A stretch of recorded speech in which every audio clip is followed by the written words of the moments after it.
As of right now, on Friday, June 5th, 2026, the equity market is actively trading, and BigBear.ai Holdings, trading under the ticker symbol BBAI on the New York Stock Exchange, is priced at $4.76 per share, marking an intraday drop of 1.45% from the morning open.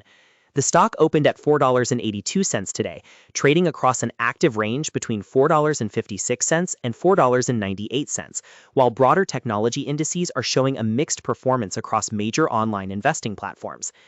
The immediate takeaway that most casual retail investors are missing from this minor intraday pullback is not the immediate price drop itself, but the massive divergence between the company's current microscopic revenue and its ballooning forward backlog. While day traders are staring at the tick-by-tick charts on their mobile devices, institutional data reveals a massive $53 million sole source classified government defense award that was slipped into their pipeline with zero public fanfare, creating a structural undercurrent that challenges the narrative that this is just another speculative small-cap vehicle. The baseline expectation surrounding BigBear.ai has always been that it is a high-beta, retail-driven trading vehicle that spikes strictly on sympathy moves whenever institutional heavyweights like an Nvidia stock or an Apple stock drive the macro tech market higher. The market narrative treats it as a fringe software player that rides the coattails of larger sector momentum without possessing the concrete balance sheet or standalone enterprise metrics to sustain an independent upward trajectory. The reality, however, is far more intricate and structurally tied to high-consequence defense infrastructure. While the surface-level crowd evaluates this name through the lens of generic software metrics, the underlying truth is that the firm has quietly embedded itself as a specialized mission-focused systems integrator for the United States Department of Defense and Homeland Security frameworks, moving far past abstract software design and moving directly into hardened, unglamorous tactical deployment where civilian data pipelines meet national security frameworks. Looking closely at the recent technical structure of the stock, we see an intermediate trend that has been trying to break through long-standing structural resistance. The stock spent a significant portion of the past year depressed below its prior peaks, hit by a technical death cross back in February when the 50-day moving average slipped below the 200-day moving average. However, the market structure has begun shifting as the asset recently fought its way back above its 20-day moving average of $4.15 and its 50-day moving average of $3.82. The real structural battlefield for the equity sits right at the 200-day moving average near $5.31, a critical resistance line where massive institutional selling blocks have historically capped upside momentum.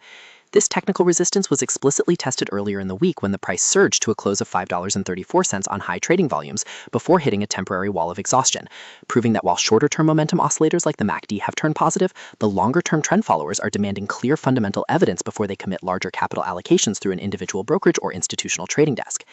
The trading volume on the security has shown significant expansion during recent upward swings, often crossing 40 million shares in a single session against its longer-term daily averages, signaling that aggressive accumulation is occurring at these lower single-digit price points.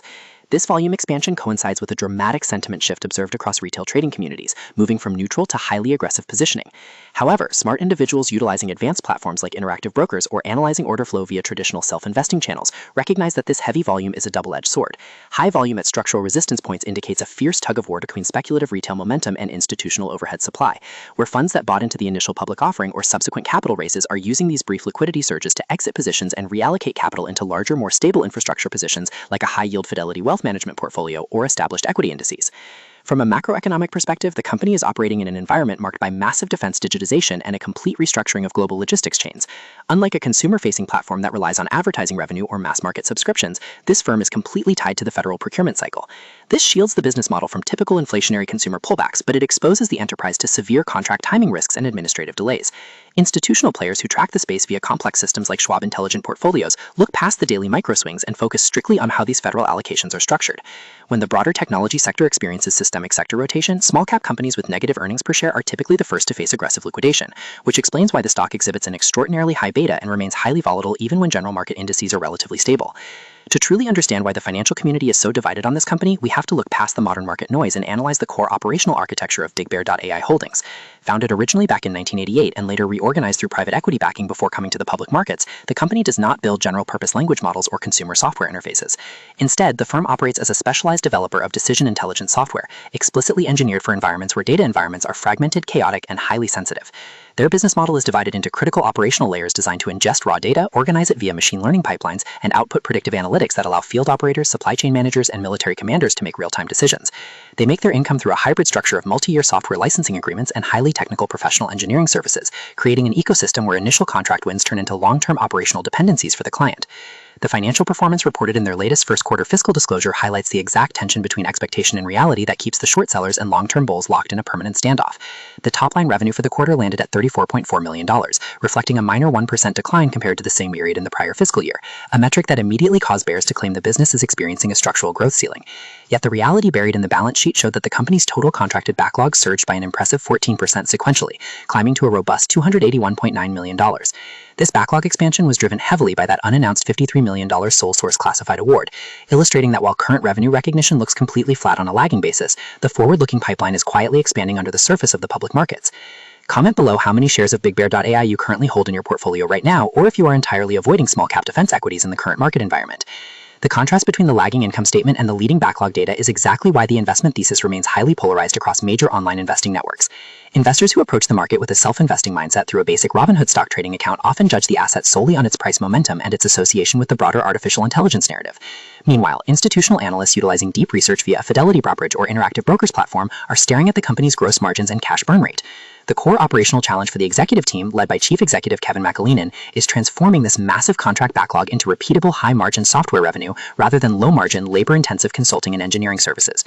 If the company remains trapped as a services-heavy government contractor, its valuation multiplier will inevitably compress towards traditional defense services firms. If they successfully transition the workflow into automated SaaS platforms, the upside potential becomes completely asymmetric. A major fundamental development that caught the market completely off guard was the sudden operational expansion into international commercial logistics frameworks, specifically through a major commercial agreement signed with PTG, the largest logistics operator in Panama. The company deployed its newly developed International Shipping Compliance application, a cargo chain of custody platform that integrates advanced biometrics and analytics to track global shipments and flag illicit smuggling activities across the Panamanian trade corridor. This strategic move is significant because it represents the first major real-world implementation of their commercial trade technology outside of traditional United States government agencies. By positioning the software as an operational efficiency and visibility asset rather than a regulatory burden, the company is attempting to prove to the global market that its technology can scale into the multi-billion-dollar commercial supply chain and maritime security industries. To add further weight to this commercial push, the company has aggressively restructured its leadership team by pulling high-ranking operational figures directly from federal law enforcement and border security agencies. The appointment of Troy Miller, a former acting commissioner of U.S. Customs and Border Protection, directly into their strategic leadership matrix emphasizes that the company is utilizing deep domain expertise to secure specialized contracts that general-purpose technology firms cannot access. This strategy mirrors the early operational playbook executed by enterprise giants like Palantir Technologies, which spent years building unglamorous, highly classified relationships with the intelligence community before successfully scaling their platforms into the lucrative global commercial enterprise sector.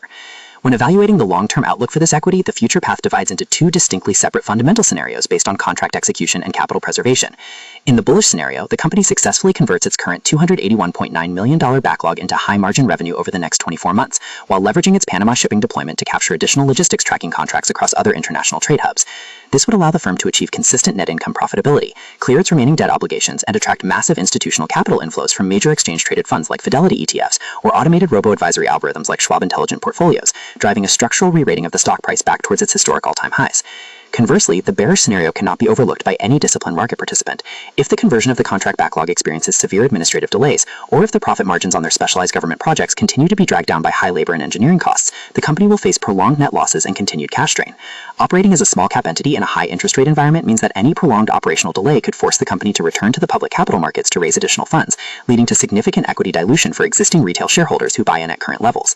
Furthermore, the intense customer concentration risk inherent in relying heavily on a small handful of government defense and intelligence contracts means that the loss or reduction of a single major federal program immediately destabilize their forward revenue projections. To summarize the core insights driving BigBear.ai at this current juncture, the entire investment thesis rests on the sharp divergence between short-term retail trading expectations and long-term institutional reality. The broad market looks at the intraday price fluctuations to $4.76 and dismisses the company as a volatile speculative asset that moves exclusively on tech sector hype.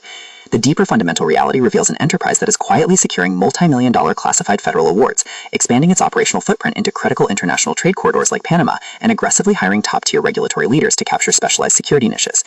While the lagging financial statements still show flat revenue growth and negative near-term net income, the forward backlog metric suggests a business that is building a deeply entrenched infrastructure position within national security and global logistics.